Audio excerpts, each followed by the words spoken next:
औज़ुबिल्लाहिमिनश्शैतानिर्रजीम बिस्मिल्लाहिर्रहमानिर्रहीम।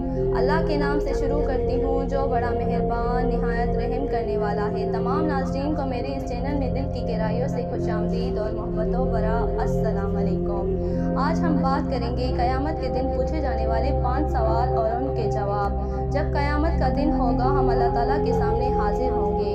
सबसे पहला सवाल होगा कि आप अपने 5 उंगलियों के नाम बताएं। तो हर मुसलमान को उंगलियों के नाम याद करना ज़रूरी है, तो आप भी उसे याद करें और दूसरों को भी बताएं। 5 उंगलियों के नाम आपको कुछ इस तरीके से याद करने हैं। आपको अपने हाथ की छोटी उंगली से शुरू करना है और अंगूठे की तरफ गिनते जाना है।